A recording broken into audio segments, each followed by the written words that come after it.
అందరికి నమస్కారం. ఈ వీడియోలో మీకు హాఫ్ కట్టర్ ఎలా గాయాలి, లెగ్ కట్టర్ ఎలా గాయాలి అనే దాని గురించి అయితే చెప్తాను. అయితే మీకు ఇక్కడ ఒక డౌట్ రావచ్చు, అన్న మాకు యార్కర్లు వేయటం వచ్చు, బౌన్సర్లు వేయటం వచ్చు, స్వింగ్ బౌలింగ్ వేయటం వచ్చు, మరి ఈ కొత్తలో కట్టర్లు అని తీసుకొస్తాయిందన్న ఈ సోదంతా మాకెందుకన్నా అనే డౌట్ నీకు రావచ్చు. సో అయితే ఇక్కడ నువ్వు గుర్తుపెట్టుకోవాల్సింది ఏంటి అంటే, ప్రతిరోజు నీకు ప్రతి మ్యాచ్ నీకు బ్యాటింగ్ ఫ్రెండ్లీ వికెట్ రెడీ చేయడం, ప్రతి మ్యాచ్లో నీకు బౌలర్స్ ఫ్రెండ్లీ వికెట్ అయితే రెడీ చేయడం. బౌలర్స్ ఫ్రెండ్లీ వికెట్ రెడీ చేశాడంటే నీ పండగ ఆ రోజు. మరి ఒకవేళ బ్యాటింగ్ ఫ్రెండ్లీ వికెట్ చేశాడు అంటే ఖచ్చితంగా ఆ రోజు నీకు బ్యాట్స్మెన్ చుక్కలు చూపిస్తాడు నీకు. మరి అలాంటి సిచ్యువేషన్లో కూడా నువ్వే బ్యాట్స్మెన్ మీద డామినేట్ చేయాలి అంటే ఖచ్చితంగా ఈరోజు నువ్వు ఈ హాఫ్ కట్టర్, లెగ్ కట్టర్ యొక్క ఇంపార్టెన్స్ తెలుసుకోవాలా, ఇవి ఎలా వేయాలి అనేది కూడా నువ్వు ఈ వీడియోలో తెలుసుకోవాల్సిందే ఖచ్చితంగా. సో అయితే మరి ఇంత ఇంపార్టెన్స్ ఏంది దీనికి? అసలు ఈ లెగ్ కట్టర్, హాఫ్ కట్టర్ నేర్చుకుంటే ఖచ్చితంగా ఎలాంటి వికెట్ ఉన్నా కానీ మేము బ్యాట్స్మెన్ మీద డామినేట్ చేయొచ్చు అంటే చెయ్యొచ్చు. అది ఎలాగో ఇప్పుడు తెలుసుకున్నాం. అయితే ఫస్ట్ మనకి ఒకవేళ బ్యాటింగ్ ఫ్రెండ్లీ వికెట్ కనుక ఆ రోజు రెడీ చేస్తే ఆ రోజు బ్యాట్స్మెన్ మెంటాలిటీ ఎలాగ ఉండిద్ది అనేది ఫస్ట్ అర్థం చేసుకో.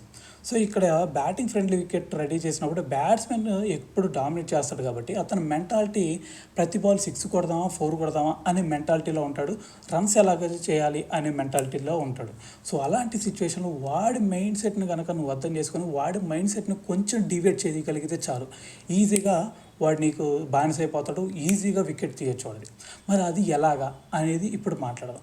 సో అయితే మనం ఆల్రెడీ చెప్పాం, బ్యాట్స్మెన్ స్కోర్ కొట్టాలి, ఈజీగా రన్స్ చేయాలి అనే మైండ్ సెట్తో ఉంటాడని చెప్పాం.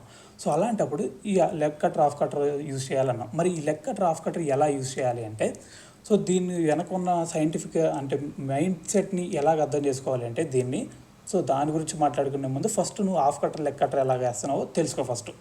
అయితే మనం హాఫ్ కట్టర్ వేసేటప్పుడు మనం ఈ ఫింగర్ ఉంది కదా, సో దీని మీద పెడతాం. సో ఈ ఫింగర్ ఉంది కదా, సో ఇటు సైడ్ పెడతాం. సో ఇది సేమ్, ఇది అర్థమైంది కదా, గ్రిప్ అయితే ఇలా పట్టుకుంటాం. సో దీని తర్వాత మనం రిలీజ్ చేసేటప్పుడు మొత్తం మన రన్నింగ్ యాక్షన్ లేదంటే మనం బౌలింగ్ యాక్షన్ మొత్తం ఒకేలాగా ఉంటుంది.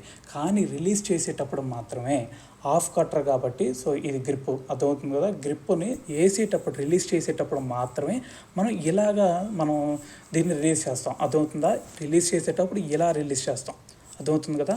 సో ఇది హాఫ్ కట్టర్. సో ఎలాగైతే మనకి హాఫ్ స్పిన్ వేసేటప్పుడు స్పిన్నర్స్ హాఫ్ స్పిన్ వేసేటప్పుడు సో రైట్ సైడ్ ఎలాగైతే మనకి స్పిన్ తిప్పుతారో, సో అలాగే ఇక్కడ సీమ్ బౌలర్స్ కూడా ఇలా రిలీజ్ చేసేటప్పుడు మాత్రమే ఇలా తిప్పుతాడు. సో కానీ ఇక్కడ లెగ్ కట్టర్ మరి ఎలా వేయాలి అంటే, లెగ్ కట్టర్ వేసేటప్పుడు మనం లెగ్ స్పిన్ ఎలా వేస్తాం అలాగే, కాకపోతే మనం పట్టుకునే గ్రిప్ పొజిషన్ వేరు.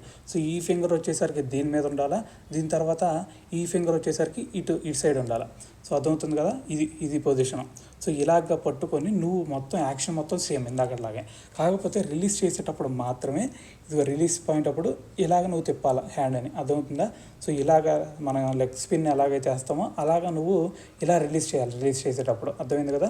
సో ఇదంతా మనకి ఇక్కడ డిఫరెన్స్ ఏం జరుగుతుందంటే రిస్ట్ పొజిషన్ రిలీజ్ ఎలా చేస్తున్నాం అనే దాని మీద డిపెండ్ అయింది ఇక్కడ. సో అయితే మరి ఇలా వేస్తున్నాం, దీనివల్ల యూజ్ ఏంది?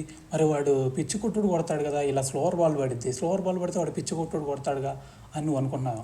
అక్కడే ట్రిక్ ఉంది. అది ఏంది అంటే, నువ్వు ఇక్కడ 2 యాక్షన్లు జరుగుతున్నాయి నీకు. ఒకటి ఏంటంటే స్లోవర్ బాల్స్ పడతాయి.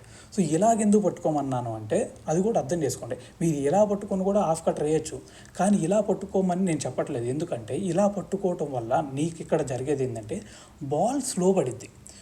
బాల్ స్లో అవడంతో పాటు నీకు కట్ అయిపోయింది. సో ఎప్పుడైతే బాల్ పిచ్ అయిందో ఆటోమేటిక్గా నువ్వు ఇలా తిప్పుతున్నావు కాబట్టి ఇట్లా కట్ అయిపోయింది. సో ఇక్కడ మనకి స్వింగ్, మనం బాల్ కొత్తగా ఉన్నప్పుడు ఎలాగైతే స్వింగ్ దొరికిద్దో, సో అలాగ మనం స్వింగ్ బాల్ని చేయగలుగుతున్నాం, అంటే ఇక్కడ కట్ చేయగలుగుతున్నాం బాల్ని, దాంతోపాటు అక్కడ స్లోవర్ బాల్ని వేయగలుగుతున్నాం. సో దానివల్ల ఇక్కడ మనం ఈ రిస్ట్ పొజిషన్తో అక్కడ బ్యాట్స్మెన్ మైండ్ సెట్ మొత్తాన్ని మనం కంట్రోల్ చేయొచ్చు, ఓన్లీ మన ఒక్క రిస్ట్ పొజిషన్తో. మరి ఎలా చేస్తున్నాం అంటే ఇక్కడ స్లోవర్ బాల్ పడుతుంది, కట్ అవుతుంది. సో దీనివల్ల ఏంటంటే బ్యాట్స్మెన్ అప్పుడు దాకా కూడా ఒక అగ్రెసివ్ ఇంటెంట్తో ఆడాలి అనుకుంటాడు, దాని తర్వాత స్కోర్ కొట్టాలి అనుకుంటాడు బ్యాటింగ్ ఫ్రెండ్లీ వికెట్ కాబట్టి. అలాంటి సిచ్యువేషన్లో నువ్వు ఈ వేరియేషన్ వేయటం వల్ల వాడు అగ్రెసివ్గా ముందుకు వచ్చి కొట్టాలి అనుకున్నా కూడా వాడి మైండ్ సెట్ ఎలా ఉండిద్ది అంటే మొత్తం యాక్షన్ ఇవన్నీ చూసి నువ్వు ఏ బాల్ వేస్తున్నావో తెలియదు కాబట్టి సో ఒకే పేస్లో బాల్ వస్తుంది అనుకుంటాడు. అలాంటి సిచ్యువేషన్లో నువ్వు కొంచెం స్లో వేస్తున్నావు ఇక్కడ, దాని తర్వాత కట్ చేస్తున్నావు. సో అలాంటి సిచ్యువేషన్ వాడికి ఎలాగ ఆడాలి అనేది అర్థమవుతుంది. అటువంటి సిచ్యువేషన్లో సో వాడు ఖచ్చితంగా డివేట్ అవుతాడు, దాని తర్వాత వాడు ఖచ్చితంగా కన్ఫ్యూజ్ స్టేట్లోకి అయితే వెళ్ళిపోతాడు. మరి అలాంటి సిచ్యువేషన్లో ఖచ్చితంగా వాడు పైకి లేపినా వికెట్ నీకు క్యాచ్ వచ్చింది. ఎందుకంటే నీకు స్లోవర్ బాల్ పడుతుంది కాబట్టి వాడు కొంచెం హిట్టింగ్ చేసినా కూడా ఎక్కడో లైన్ మీద అయినా క్యాచ్ ఇస్తాడు. లేదంటే నీకు కట్ అవుతుంది కాబట్టి వికెట్కైనా బాల్ తగిలిద్ది. సో ఈ రెండు సిచ్యువేషన్లో ఈజీగా నీకైతే వికెట్ వచ్చింది. సో ఇలాంటి సిచ్యువేషన్స్ అయితే దీనికైతే ఎదురవుతాయి. మరి ఇక్కడ నువ్వు ఇంకోటి తెలుసుకోవాల్సింది ఏంటి అంటే, ఇక్కడ మనం వాడి మైండ్ సెట్తో మాత్రం ఆడుతున్నాం. మరి అలాంటి సిచ్యువేషన్ వాడు ముందే కనుక్కున్నాడు అంటే, మరి మనం స్లోవర్ బాల్స్ వేస్తున్నాము అని వాడికి అర్థమైంది అంటే, మరి అలాంటి సిచ్యువేషన్లో నన్ను పిచ్చి కొట్టుడు కొడతాడు కదా నా బౌలింగ్లో అనే డౌట్ నీకు రావచ్చు. సో అప్పుడు నేను చెప్పేది ఏంటంటే, నువ్వు ప్రతి బాల్ ఓవర్లో ప్రతి బాల్ ఇలా వేసావు అంటే ఆ రోజు నువ్వు ఇంకా నీకు సమాధి కట్టేస్తాడు. సో కాబట్టి నువ్వు చేయాల్సిందల్లా ఏంటి అంటే, నువ్వు ప్రతి బాల్ కూడా half cutter leg cutter try చేయొద్దు. నువ్వు ట్రై చేయాల్సింది 1 or 2 balls ఇన్ ఓవర్. అర్థమైందా? సో ఓవర్లో నువ్వు 1 లేదంటే 2 బాళ్ళు మాత్రమే ఇలాంటి హాఫ్ కటర్ లెగ్ కట్టర్లు ట్రై చేయి. ప్రతి బాల్ కనుక నువ్వు ట్రై చేసావంటే నీకు ఆ రోజు చుక్కలు చూపిస్తాడు. సో నెక్స్ట్ మ్యాచ్లో నువ్వు బెంచ్లో ఉంటావు. అది మాత్రం గుర్తుపెట్టుకో. సో కాబట్టి మనం వేరియేషన్స్ ట్రై చేయాలి. ఇది ఎప్పుడు వేయాలి అంటే, ఫస్ట్లో నాకు కొత్త బాల్ ఇచ్చాడు, కొత్త బాల్ అప్పుడు నేను ఈ వేరియేషన్స్ ట్రై చేస్తా అన్నావంటే నీ అంత డాష్ ఇంకోటి ఉండడం అనేది గుర్తుపెట్టుకో. ఎందుకంటే మనకు కొత్త బాల్ ఉన్నప్పుడు ఆటోమేటిక్గా బాల్ స్వింగ్ అవుతాయి. సో లేదంటే మనకి పవర్ ప్లేలో మంచి వికెట్లు వస్తాయి. సో అలాంటి సిచ్యువేషన్లో ఈ స్లోవర్ బాల్స్ రెడీ అసలు అంత ట్రై చేయమాకు. ఎందుకంటే మనకి ఎప్పుడైతే పిచ్ నుంచి హెల్ప్ దొరకట్లేదో, బాల్ నుంచి హెల్ప్ దొరకట్లేదో, అటువంటి సిచ్యువేషన్లో నిన్ను పిచ్ కొట్టుడు కొడుతున్నాడు అంటే బ్యాట్స్మెన్, అలాంటి సిచ్యువేషన్లో నువ్వు ట్రై చేయి ఈ వేరియేషన్స్. అర్థమైంది కదా? సో ఇది దీని వెనకమాల ఉన్న రహస్యం. సో ఆ లెగ్ కటర్ ఎలా వేయాలి, హాఫ్ కటర్ ఎలా వేయాలి అనేది మొత్తం మీకు అర్థమైంది అనుకుంటున్నాను.